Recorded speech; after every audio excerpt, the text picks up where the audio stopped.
Genesis chapter 40.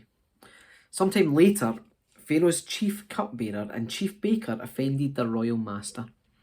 Pharaoh became angry with these two officials and he put them in prison where Joseph was, in the palace of the captain of the guard.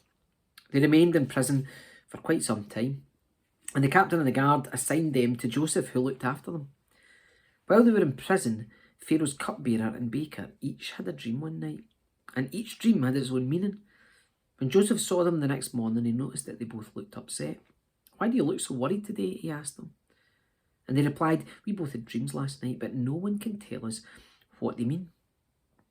"Interpreting dreams is God's business," Joseph replied. "Go ahead and tell me your dreams." So the chief cupbearer told Joseph his dream first.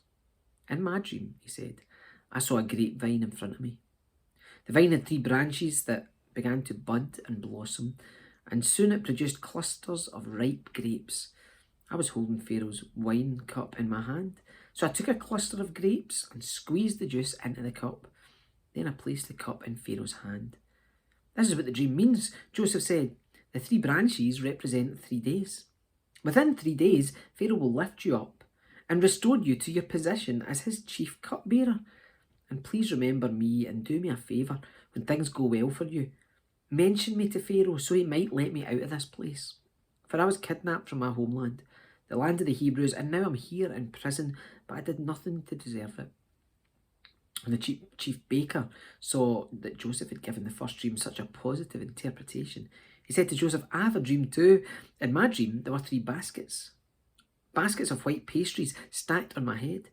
The top basket contained all kinds of pastries for Pharaoh, but the birds came and ate them from the basket on my head." "This is what the dream means," Joseph said. "The 3 baskets also represent 3 days. 3 days from now, Pharaoh will lift you up and impale your body on a pole. Then birds will come and peck away at your flesh."